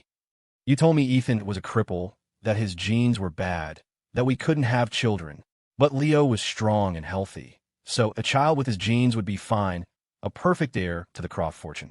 I said no. You made Leo get on his knees and beg me. When I still refused, you told him to harass me until I gave in. Then Leo threatened me. He said if I didn't let him have the child, he'd kill himself and the baby. Juliana gritted her teeth, her glare fixed on her mother. It was your indulgence that led me down this path, that made me sink into this sordid affair with a man like Leo. And for what? It's pathetic. I never loved Leo. I was just playing with him. But in the end, I played with fire, and I lost the most important person in my life. I lost Ethan. She sagged against the cold wall, completely defeated. Her mother was furious. Juliana, have you no pride? How could I have raised such a daughter? Falling apart over a man. He's a cripple, for God's sake. He's not going to leave you. Where'd he go? This is just him playing the victim to get your attention. Call him right now. Tell him to get his ass out here and clean up this mess. We may have wronged him, but this family has supported him for years. Even a dog knows to be grateful. Ha ha, call him. The pain was so intense Juliana could only laugh, a bitter, mocking sound. You think this is him playing the victim? I wish to God it was. What do you mean? Her mother asked, her eyes narrowing. Juliana held out the abortion consent form and the small vial. See for yourself. He had the embryo preserved. He clearly wanted me to suffer for the rest of my life. How could that be an act? How could this happen? Her mother's heart sank, but she quickly recovered. That Ethan, he's gone too far. He's the one who's disabled. It's normal for you not to want his child. And he uses such an extreme method to threaten you. I was wrong about him. Mom, Juliana cried out in anguish. Do you have a conscience? Do you still not understand why Ethan did this? We push him to it. His heart is broken. He wants a divorce. He wants to leave me. He doesn't want anything to do with me anymore. Don't you get it? Ryan stared at the small vial, his body trembling. He sucked in a breath, his face pale. It looks like he really is divorcing you, Jules. We did this to him. Mom, it's all your fault. When Leo wanted to go abroad for the surrogacy, you shouldn't have encouraged it. Think about it. What kind of person is Leo? Ethan was his best friend. He would even sleep with his best friend's wife. What kind of person does that? Leo. A fire ignited in Juliana's eyes. She clenched her fists, her voice a low growl. I told him. I said I would support him and the child for the rest of their lives. But he was never to bother Ethan. He promised me, but he still went and provoked him. He's the reason Ethan is gone. Juliana was consumed by regret. Regret for ever being soft on Leo. She should have stopped him from bringing the child back to the country. If she had just focused all her attention on Ethan, he never would have left. A terrifying thought crossed her mind. What if Leo wanted to take Ethan's place, had hired someone to kidnap him? What if he had orchestrated this whole thing? She stood frozen, her mind a blank, chilling coldness spreading through her fingers, seeping into her heart and turning to ice. Kidnapping or not, she had to find Ethan. She had to spend the rest of her life making it up to him. Juliana stood up, grabbed her keys, and drove like a madwoman to Leo's villa. She had to ask him, did he kidnap Ethan? By the time she arrived, Leo was already experiencing true despair. A group of people, the self-proclaimed Homewrecker Justice League, had pretended to be delivery drivers. When he let his guard down and opened the door, they had stormed his house. When a moment they were inside, someone grabbed him by the hair and slapped him hard across the face. This is him, the male homewrecker, the dog who betrayed his own brother. Everyone, come and see. Someone started a live stream, beating a male mistress live. Another person pinched Leo's cheeks, forcing his face toward the camera. Everyone get a good look. This is Leo Vance, the scumbag who broke up Ethan and Juliana's marriage. Look at this face. I wonder if he got plastic surgery to seduce Miss Croft. Here, let me check for you. Is this nose real? Someone started twisting his nose. Leo thrashed, screaming, "You're trespassing. I'll sue you." "Sue us," a man laughed. "You, a homewrecker, are going to sue us? You interfered in someone else's marriage first. And not just anyone's marriage, your best friend's. Leo, how do you live with yourself?" "Why shouldn't I?" Leo yelled back, his voice raw. "Ethan's a cripple. He hasn't been able to move his legs for 5 years. If you were a woman, would you still be interested in him? Juliana loves me. She stopped loving Ethan a long time ago. He's the one who refused to leave, who wouldn't get out of the way." Slap. Slap. "You piece of trash." Someone hit him again. The live stream chat was on fire. What a psycho. Have we reached the point where male mistresses are this arrogant? Right? He's so proud of being a homewrecker. People like him are ruining society. We can't let this slide. If guys like him get away with it, who would ever get married? Who would dare be a husband? Marriage licenses would be a joke. I support you guys. Beat him hard. The law can't touch a crowd. You should ruin his face so he can't go around seducing other people's wives. People like him have no shame. Hit him. Hit him harder. The chat was a torrent of rage. The people in the room, fueled by the online mob, grew even angrier. Someone else slapped Leo several more times, making him cry out in pain. "Don't hit my daddy. Stop hitting my daddy." Suddenly, Leo's son, Caleb, threw himself on top of his father. The little boy shielded Leo with his small body, sobbing hysterically. "Stop hitting my daddy. When my mommy gets here, she'll beat all of you up." The live stream chat erupted again. Look, the homewrecker's bastard child, born from a surrogate, and he's defending his scumbag father. Disgusting. You know, it's bastards like him that get inheritance rights. It's ridiculous. That's why these homewreckers are so rampant. Their kids still get the money. I know the kid is innocent, but his father isn't. What a tragedy. The chat was a cacophony of insults. Someone in the room grabbed little Caleb's arm. "Get out of the way, you little bastard. Do you know your father is a homewrecker? Do you know he ruined a family?" Caleb screamed back. "My daddy said he's not a homewrecker. My daddy said Uncle Ethan is the homewrecker because my mommy doesn't love Uncle Ethan. Daddy said the one who isn't loved is the third wheel." The chat exploded. "See? You feel sorry for him because he's a kid, but he's already learned his father's manipulative tactics. He actually believes his father isn't the bad guy. His father has completely warped his values. Not worthy of sympathy at all. Poor Ethan. Juliana built this whole persona as a loving wife, and now it's all come crashing down. Women, you just can't trust them. You're a bastard. Your father is a homewrecker," someone yelled. Caleb bit down hard on the person's arm. "I'm not a bastard. My daddy is not a homewrecker. Uncle Ethan is." "Wah, you little brat." The person shoved Caleb to the ground. He fell and began to wail. Leo panicked. He crawled over and shielded Caleb with his own body. He was truly scared now. He looked up at the crowd, his face pale. "Please let us go. My son and it. I was wrong. I know I was wrong." He said he was sorry, but in his heart, he didn't believe he had done anything wrong. He just wanted to get them to leave. "I know I hurt Ethan. I promise I'll never bother him again. Please have mercy. Let me and my son go. He's just a child. He's a child. You're not. Beat him. We can't let a scumbag like this get away with it." The crowd's anger was not easily appeased. They swarmed him, kicking and punching, their insults 1,000 times more vicious than the ones he had hurled at Ethan. Someone kicked him hard in the stomach, then again in the groin. A searing pain shot through him. He felt a hot wetness spread down his inner thigh. He screamed in terror. "Stop. Please stop hitting me. Help me. I think I'm dying." Someone noticed the blood. "Stop. He's bleeding. If we keep going, we might kill him. A scumbag like him deserves to die." Just then, a figure burst through the door. It was Juliana. Her eyes were blazing red. "Leo Vance, get out here." The crowd saw her, and though they hated her, she was still the CEO of Croft Industries. They weren't about to cross her. They parted, creating a path for her.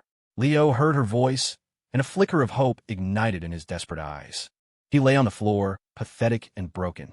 "Juliana, babe, I'm here. They're beating me. Help me. I think they broke that part of me. I'm bleeding. Please save me." "Ah." "Juliana, what are you doing?"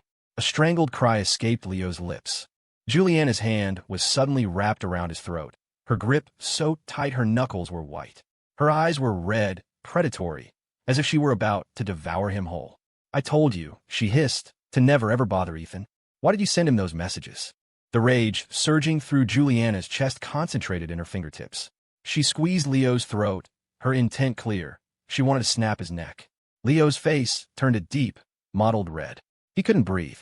He managed to lift a trembling hand, trying to pry her fingers away, the pain in his groin making him delirious. "Jules, please, I'm not going to make it. Help me first." That part of him, his last shred of masculine pride, was in agony. If he lost that, what was the point of living? How could he ever be with Juliana, truly win her heart? If he could just marry her, the entire Croft fortune would belong to him and his son. He was so tired of being poor. He had grown up without a father, raised by a mother who ran a small laundromat, working her fingers to the bone. He had been a good person once. He'd never dreamed of stealing another man's wife. Then he met Ethan Cole. Ethan was kind, generous, seemingly without a malicious bone in his body. He'd known Juliana since they were kids and had eventually married her, becoming the husband of the city's wealthiest woman, living a life of leisure. For every one of Leo's birthdays, Ethan would gift him the most extravagant luxury goods, Hermes, Chanel, you name it. Meanwhile, Leo was just a low-level office worker, scraping by on a few thousand a month. For Ethan's birthdays, all he could afford were cheap trinkets from novelty shops. Ethan never looked down on his gifts, but Leo looked down on himself. He was handsome, capable at his job. Why couldn't he find a rich, caring woman like Juliana? The seed of jealousy, once planted, had taken root and grown into a monstrous weed. From that moment, he vowed to live a better life than Ethan. He set his sights on Juliana. Ethan was a cripple. Leo refused to believe a woman like Juliana wouldn't stray. So he started tagging along with Ethan to every event Juliana attended. And finally, he got a chance. Juliana, blind drunk, had stumbled to the wrong hotel room door. He should have sent her back to Ethan's room, but he didn't. He took advantage of her drunken state. He drugged her. Later, he got her drunk again and secretly had her eggs extracted. He knew he had found his golden ticket. If he could latch on to Juliana, he would be set for life. He went abroad, found a surrogate, and had a son. When Juliana wanted him to terminate the pregnancy, he went to her mother. He knew she was desperate for a grandchild. He was right. Juliana's mother insisted he keep the child. He had his son. Juliana, to ensure he and the boy were comfortable, bought him a mansion. He coaxed her into setting up a $100 million education fund for Caleb. She gave him everything material he could ever want. He was living a life as lavish as Ethan's, but it wasn't enough. He wanted to be the official man of the house. So he began to manipulate her, finding ways to make her spend more and more time with him. He was certain that if she was always at his place, Ethan would eventually find out. And once Ethan knew, his pride would force him to ask for a divorce. A man like Ethan could never tolerate betrayal. He had succeeded. Ethan had found out, and now Ethan was gone. But Leo had never imagined Ethan would be so ruthless. He hadn't just left. He had exposed their affair to the entire world. Leo thought Ethan would quietly divorce Juliana to protect her reputation. After all, he loved her so much. He had underestimated Ethan's resolve, and he had overestimated Juliana's affection for him. He had foolishly believed that once Ethan was out of the picture, Juliana would marry him. Instead, she was trying to kill him. Her hand was still tight around his throat. Her eyes were murderous. Even as he begged for his life, she wouldn't let go. She just sneered. "You should have been castrated a long time ago." Her words struck Leo dumb. He had never imagined she could be so cold. He looked at her, his eyes red with unshed tears, and pleaded, "Juliana, you said my body was strong, that my genes were good. You said you liked how wild I was in bed. Please, save me. Take me to a hospital. I can't lose this. We can go abroad. I'll get you a daughter, just like you wanted. Don't you want a daughter? Shut up. You're not worthy," she spat. She didn't want to hear another word. She saw him for what he was, a sycophant to her face, a demon behind her back. She was starting to suspect he had orchestrated everything. Her fingers tightened again. "Where did you take Ethan?" she demanded. "Where did you hide him? You'd better tell me now. If you don't, I have 1,000 ways to make you talk." Leo panicked, staring into her eyes, trying to make her believe him. "I swear, I don't know where he is." "Juliana, you have to believe me. I didn't kidnap him. I really don't know." "Impossible. If it wasn't you, where'd he go? You forced him to divorce me. He didn't want to, so you had him kidnapped, didn't you?" Even now, Juliana clung to the belief that Ethan hadn't left of his own free will. He must have been forced by Leo. Leo's face twisted in a pained grimace. He had been Juliana's lover for years. He thought she must have felt something for him. She had bought him so many gifts, taken him to so many places. They had been intimate in so many different locations. Even in her study in the penthouse, she shared with Ethan. Her whole family knew about him. They had accepted his son. He thought this was her way of showing him he was special. He thought that without Ethan, he would become the rightful Mr. Croft. He had been so wrong. He was a fool. A sudden, hysterical laugh escaped him. The onlookers, still live streaming, probably thought he had lost his mind. He laughed, a ragged, ugly sound, and stared at Juliana. You're worried now? Ha ha. Don't you think you're a hypocrite? Weren't we having fun these past few years? You told me I was so understanding, so good at playing the game. You bought me mansions, luxury cars. For a minute there, I almost thought I was your husband. I almost thought you didn't love that cripple at all. Don't you call him a cripple? Juliana roared, her face flushed, the words hitting her like a physical blow. Leo just kept laughing a cold, mad sound. Look at them now, calling me a scumbag, a homewrecker. Ha ha. Why isn't anyone calling you a slut? It takes two to tango, doesn't it? You couldn't keep your legs closed. So who's to blame? Get this through your head, Juliana. You lost Ethan. I didn't. Slap. She couldn't take it anymore. All her despair and fury went into that one slap. The impact sent a shockwave up her arm. Leo's head snapped to the side, his cheek burning, his ears ringing. A trickle of blood oozed from the corner of his mouth. Little Caleb, seeing his father hit, rushed forward and threw his arms around Leo. He looked up at Juliana, his small face filled with hatred. Bad mommy. Don't hit my daddy. He's bleeding. I hate Uncle Ethan. I hate him. Daddy said, he's the one who stole you from us. Caleb's words were the final confirmation of Juliana's catastrophic mistake. A man as vile as Leo could never raise a good child. The boy was ruined, and it was her fault. In that moment, she was filled with a bottomless regret. Her eyes, burning with a cold fire, fixed on Leo. Listen to me, Leo. Ethan is my life. If I can't find him, I will kill you. You'd better start thinking very hard about where you're hiding him. The words were ground out from between her teeth, each one laced with a terrifying fury. Leo trembled. I swear I didn't kidnap him. I really didn't. Juliana, please believe me. But Juliana no longer believed a single word he said. She closed her eyes and gave a subtle gesture to the bodyguards waiting by the door. In an instant, they swarmed forward, grabbed the screaming Leo, and dragged him toward a waiting car. Juliana didn't even spare him a second glance. She just waved a dismissive hand. Take him to the hospital, and make sure he can never have children again. Leo was the reason Ethan was gone. Juliana's heart was a barren wasteland. She would not allow Leo a moment of peace. She couldn't bear the thought of Ethan returning to find his tormentor living happily. She couldn't let Ethan be hurt ever again. She motioned to two other bodyguards. Take the boy to. She would send Caleb abroad, to a place where Leo would never see him again. He didn't deserve to be a father. In the car, Leo struggled wildly, watching in despair as Caleb was carried away, crying and screaming for him. He was frantic, kicking at the car door. Juliana, don't take my son. Please. I can't live without him. He's our son, yours and mine. You love him, I know you do. Please let him go. Juliana, I'll never do it again, I swear. I'll be good. I'll do whatever you say. I'll never bother Ethan again. I'll hide from him for the rest of my life, if I have to. Just please, let me have my son back. But Juliana was unmoved. She had no heart left to be moved. Anyone who had ever hurt Ethan would pay, including herself. The car arrived at a private hospital. It was the same one where she had hired the medical team for Ethan. She had her men drag Leo into an operating room. No anesthesia. Juliana. Ah! Leo's screams echoed down the sterile hallway. Juliana, hearing them, began to laugh. A terrifying, broken sound. Ethan, do you hear that? I'm getting revenge for you. Please come back. Please. I really can't live without you. A lone woman. She crumpled in a corner of the hospital, sobbing uncontrollably. The bodyguards didn't dare approach. Outside, the rain fell, as if the entire city was mourning with her. Leo was left a broken man, a castrated doll lying on a hospital bed, all his former vitality gone. When he saw Juliana, he smiled, and as he smiled, tears streamed down his face. He asked her, his voice raspy, Juliana, I was your lover for all those years. Tell me, did you ever love me? Even for a second? Juliana stared at him, her eyes devoid of any warmth. What do you think? I have only ever loved one man in my life, and that is Ethan. I told you, he is my life. No one can ever replace him. Ha ha ha. Leo's laughter was wet with tears. You love him? Then why did you sleep with me? Ha ha. Don't you think that's pathetic?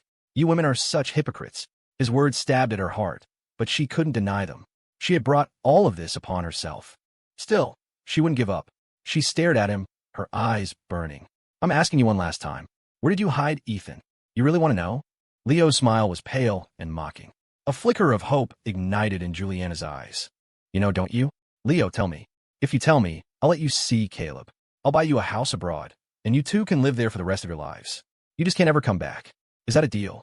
Tell me, she pleaded, her desperation raw and naked. Where is he? It was a look he had never received from her, an intensity he had never possessed. He was consumed with a rabid jealousy. A cold smile touched his lips. I can tell you, but you have to kneel and beg me. He wanted to see just how far the great Juliana Croft would go for Ethan. He watched her, certain she would refuse. But she didn't even hesitate. She dropped to her knees in front of him, begging like a desperate wretch. Tell me, where is Ethan? I can't live without him. I really can't. Ha ha ha. You're kneeling for him. Leo's own tears fell. He had lost. Completely and utterly. He was just a plaything. Juliana had never felt a single thing for him. He began to laugh, a venomous glint in his eyes. He's dead. He's already in hell. You could go find him there. You're lying. Ethan would never die. He wouldn't. You're lying to me, you bastard. Juliana screamed, her voice cracking. As long as I can't find Ethan, you will never leave this room. If I can't find him in my lifetime, you will rot in here until you die. Juliana bought the private hospital. She turned it into a prison for Leo, ordering guards to watch him around the clock and to slap him across the face 40 times a day. Leo was treated like a dog, his freedom gone forever. The online storm continued to rage. The Croft family stock kept falling. Juliana's mother, unable to handle the pressure, held a press conference. She publicly apologized to Ethan and the public, shifting all the blame onto Leo, claiming he had deceived them all. But the public wasn't buying it. They were waiting for Ethan. They said that only if Ethan forgave the Crofts would they consider it over. The family began a frantic, widespread search. They contacted everyone who had ever known Ethan, but it was fruitless. Juliana was going mad, searching the globe for him, but there was no trace. It was as if he had vanished from the face of the earth. She paid an exorbitant price to buy Ash back. The moment she saw the cat, her eyes welled up. She hugged him tightly, as if she were holding Ethan himself, a fleeting moment of comfort. Ash, you're back. That means he will come back too, right? But the cat's new owner told her, when Mr. Cole gave me the cat, he said its name wasn't Ash anymore. Juliana stared at him. What did he say its name was? The new owner hesitated. He said, its name is Phoenix. Phoenix. The word was a death knell. Rebirth. It meant a complete break, a total erasure of the past. Ethan wanted to forget their love. Was he going to find another woman? Was he really going to forget her completely? Juliana hugged the cat tighter, her voice a stubborn whisper. No, his name is not Phoenix. For his whole life, his name will be Ash. But she didn't know. Ethan's soul was already in another world. The body he left behind was at the bottom of the sea. The next morning, a crowd of reporters was camped outside her house. Juliana didn't hide. She faced the cameras, bowed deeply, and apologized to everyone. A reporter asked if she had anything to say to Ethan, if she planned to finalize the divorce. Juliana shook her head, her eyes red-rimmed. Overnight, she seemed to have aged a decade. She looked like she hadn't slept at all. She hadn't. She had spent the night on the sofa, clutching Ethan's pajamas, a silent, sleepless vigil. She looked into the camera, her voice clear and steady. I was wrong. I deserve to be damned. But I still love Ethan. Ethan, if you can hear this, no matter where you are in the world, please watch this. I, Juliana Croft, am a monster. I hurt you. I deserve to die. But I love you. I truly love you. I promised I would love you for a lifetime. And a lifetime isn't a lifetime if it's even one day short. If you don't come back, I will live in your room for the rest of my life. Ethan, come back. I'll die without you. I really will. And it was true. Without Ethan, she would die. She had no idea that her body was sustained by his symbiotic life force. Now that he was gone, her own health was beginning to fail. The internet was abuzz with talk of Juliana's public plea. Some said it was an act, another calculated performance to salvage her image and boost Croft Industries stock. Others thought maybe she was sincere, that she had been temporarily seduced by a scumbag like Leo, but truly still loved Ethan. They felt Ethan should come forward and give a final statement. Soon, a Find Ethan Cole movement started online, urging him to appear and make his choice. Whether he wanted a divorce or was willing to reconcile, the public wanted closure. But no matter how high the online fervor grew, Ethan never appeared. No one knew he was already dead. 3 days after Ethan's disappearance, Juliana had turned the entire city upside down. Every hotel, every public space, she had searched them all. There was no sign of him. She was broken, drowning her sorrow in alcohol. When Ryan came to see her, the penthouse reeked of expensive liquor. Juliana was sprawled on the bed, looking more dead than alive. Ryan pinched his nose, furious. He yanked open the curtains, letting the harsh sunlight flood the room. Juliana flinched, shutting her eyes. She was still clutching a set of Ethan's pajamas, the skin under her eyes dark and bruised. Ryan wanted to slap her. He snatched the pajamas from her grasp. Jules, have you lost your mind? What are you doing? Are you just going to waste away like this for the rest of your life? Give them back, she growled. Ryan refused. Look at yourself. The company needs you. The shareholders are demanding a meeting. And Caleb, the boy you sent abroad, he's refusing to eat, crying all day, wanting to come home. But it was as if Juliana didn't hear him. She lunged and ripped the pajamas from his hands, burying her face in them, greedily inhaling the last traces of Ethan's scent, trying to trick herself into feeling he was still there. Seeing her like this, Ryan's anger boiled over. He grabbed her wrist and pulled her to her feet. No, you can't go on like this. You need a wake-up call. Come with me. He dragged her to the indoor swimming pool, and then he pushed her in. Snap out of it, he yelled. What are you going to do if Ethan never comes back? Are you just going to lie there and die? But Juliana had lost all will to live. Her body went limp, sinking into the chlorinated water. Ryan, terrified, immediately jumped in after her. As he pulled her toward the surface, he saw something glinting at the bottom of the pool. He grabbed her arm and pointed. Juliana, a strong swimmer, opened her eyes underwater and looked where he was pointing. She saw it instantly. It was the wedding ring she had given Ethan. She had commissioned a master jeweler to design it just for him. Their initials were engraved inside the band. He had thrown their wedding ring into the pool. She swam down, her movements desperate, and snatched it from the bottom. Back on the pool deck, she stared at the ring, her thumb tracing the engraved letters, the memory of her proposal flashing through her mind. She had knelt before him and promised, Ethan, I will love you for a lifetime. Please marry me. When he'd put on the ring, he had said to her, a lifetime, not a day less, or I'll leave. He had meant it. The moment he discovered her betrayal, he had left without a second thought. Juliana clutched the ring, tears streaming down her face. She didn't know that at that very moment, a news bulletin was breaking on television. A man's body had been found on a beach on the coast. Not far from it, a wheelchair. The story went viral. Someone recognized the wheelchair. It was the one-of-a-kind model Juliana had personally built for Ethan. The internet erupted. Oh my God, the body has to be Ethan's. They drove him to his death. How much despair must he have been in to do that? My heart breaks for him. He was such a good person. I remember he was always involved in online charity drives. He even founded a shelter for stray cats. I heard he sponsored a bunch of orphans with the allowance Juliana gave him. He was a genuinely good man. Why would he kill himself? He even agreed to the abortion of the child he'd wanted for so long. He must have been completely hopeless. That bastard Leo deserves to die. He literally bullied a man to death. You guys think it could have been murder? Maybe Leo killed him. Conspiracy theories began to fly. The Croft family got the news. Juliana's mother tried to call her, but her phone went unanswered. She called Ryan instead. Where is your sister? She asked, her voice tight with panic. Ryan looked at Juliana, who was still on the floor, clutching the ring, her eyes swollen from crying. She can't come to the phone right now. Ethan is dead. Did you know? What? The blood drained from Ryan's face. He felt a chill run down his spine.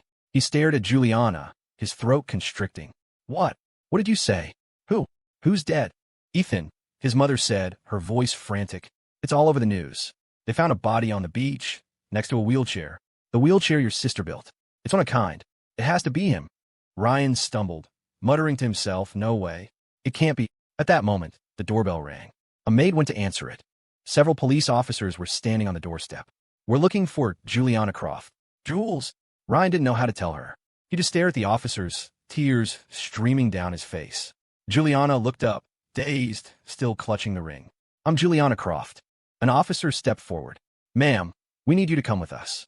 There's a body we need you to identify. A body? What? Juliana's pupils dilated. A man's body, the officer repeated. A cold dread washed over her. She suddenly started laughing. Why would I go identify a body? I'm not going. Why should I? She knew. Deep down she knew. But she refused to believe it. She wouldn't believe Ethan could be so cruel as to die just to leave her. But the officer held out a photo. Ms. Croft, our investigation shows that this wheelchair was custom-made by you for your husband. It's the only one like it in the world. It was found near the body. And your husband? He's been missing for several days, hasn't he? No, it's not him. I'm not going. Juliana's eyes were wild. She took a deep breath, glaring at the officers. Ethan is just playing a game with me. He'll come back. He's not missing, he's just hiding. I'll find him. Jules. Ryan grabbed her arm, sobbing. We have to go see. He's been gone for days. And that wheelchair. It's yours. Maybe it really is him. But Juliana threw his hand off, her eyes wide with terror. It's not Ethan. We love each other too much. He would never leave me to die alone. He wouldn't. But as she spoke, the tears began to fall. Her Ethan. Was he really dead? Had he really left her for good? Juliana cried. In the end, she followed the police, stumbling into the city morgue. Outside the cold room, she gripped Ryan's arm, her voice a desperate, broken whisper. Ryan, he's not dead, right? The person inside, it's not him, is it? Ryan was choking on his own sobs, unable to form a single word. The answer was just beyond the door. An officer opened it. A body lay on a metal table, still and solitary, covered by a white sheet. Ryan supported Juliana as she staggered into the room. His own tears were blurring his vision. A female medical examiner looked up. Are you the family? As she spoke, her hand moved to lift the sheet. Wait, Juliana gasped, grabbing the examiner's arm. Her eyes were bloodshot, her voice strangled. I'll do it. The examiner stepped back. Juliana's pale fingers trembled as they reached for the white cloth. Her knuckles were white. She muttered to herself, Ethan wouldn't die. This isn't Ethan. It's not him. But her hand was shaking too violently. Ryan was trembling beside her. Slowly, she lifted the sheet. Oh God! Ryan suddenly wretched, turning away and vomiting onto the floor, his body racked with sobs. Ethan, I'm so sorry. I'm so sorry. The moment Juliana saw his face, she didn't cry. A profound, crushing grief settled in her heart like a boulder, but her face was strangely calm. She even smiled. She reached out and took Ethan's hand. It was already stiff, horrifyingly cold. She smiled at him. Ethan, I finally found you. I knew you wouldn't leave me. Get up. Come on, get up. We were supposed to go see the sunrise. I'll take you. And you wanted to rescue all those stray cats, remember? When you wake up, I'll build a shelter for every single stray in the city. How does that sound? And the baby, it's gone, but we can have another. We can have a son and a daughter. The boy will look like me, and the girl will look like you. Okay, get up already. Why are you so cold? Ethan, talk to me. Please. Her voice finally began to tremble. The tears came hot and fast. The immense pain made her double over, one hand clutching her chest. She felt like she was dying, like she couldn't go on. Ethan, please get up. It's so cold in here. She bent down, tried to lift him into her arms. The medical examiner stopped her. Ma'am, you can't. He's gone. He was in the seawater for some time. There's bacteria. Get away from me. He's not dead. Juliana screamed. A wild, cornered animal. She had to get him out of there. He was so afraid of the cold. How could he have gone into the sea? He was so afraid of the dark. He always needed her to hold him at night. How could he have faced the dark ocean alone? He would rather sink to the bottom of the sea than see her again. What kind of despair must that have been? It was a pain that felt like being flayed alive. Ethan's skin was a ghastly white. He was wearing a simple white shirt, just like the day they first met, when he was walking down a sun-dappled path in spring. With one look, he had walked straight in her heart. He had even worn a white shirt on the day she proposed to him. In that moment, Juliana could no longer stand. A violent cough racked her body, and she vomited a mouthful of blood before collapsing to the floor. She didn't know how long she was unconscious. Her dreams were filled with him. Their entire life together, from beginning to end, played out like a movie, a story that had come and gone in a flash. When she woke up, the police had closed the case. Suicide by drowning. The internet was a sea of condolences. People left flowers on the beach where he was found, a makeshift memorial for the man they felt they knew.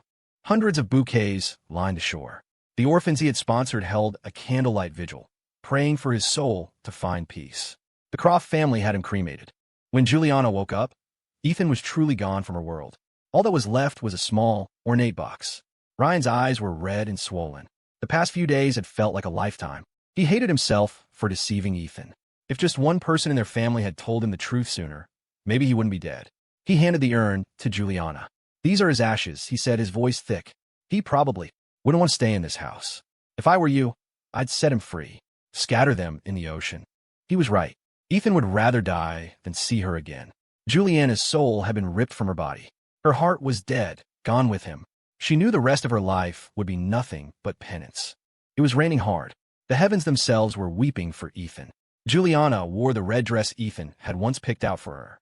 She walked like a zombie to the edge of the sea, clutching the urn. The water was so cold. She couldn't imagine the despair he must have felt in that final moment, plunging into the icy depths. She had no tears left to cry. She closed her eyes, took a handful of ash, and let it drift into the ocean. Ryan was right. Ethan didn't want to be with her. He was dead. He didn't want to be disgusted by her even in death. So she would send him to the place he loved. He loved to watch the sun rise over the ocean. From now on, every day would be a sunrise for him. Ethan, I know you hate me. Juliana's voice was a hoarse whisper. Her long eyelashes cast shadows under her eyes. I know I don't have the right to say I love you anymore. But I do. You were my life. You're dead. So what's the point of me being alive? She coughed, a deep, rattling sound. These past few days, she could feel her body failing, her life force draining away. She had no desire to see a doctor. Her face was an unnatural, ghostly pale. No one knew that she was coughing up blood every night. Her time was short. The symptoms of her old illness, the ones that had disappeared when she met Ethan, were all returning. She didn't know that he had been her shield, that he had sacrificed himself to keep her alive all these years. But none of it mattered anymore. In a way, she was relieved. She was no longer afraid of death. The only reason she had lived was for him. Now that he was gone, her reason was gone, too. She reached into the box and scattered the last of the ashes into the waves. A single tear fell from her eye. She coughed again, another spray of blood staining her lips. But she didn't feel the pain. She just stared out at the horizon. In the mist, she thought she saw his face. He was sitting on the sand, smiling at her in the first light of dawn. A faint smile touched Juliana's lips. She reached her hand out toward the vision.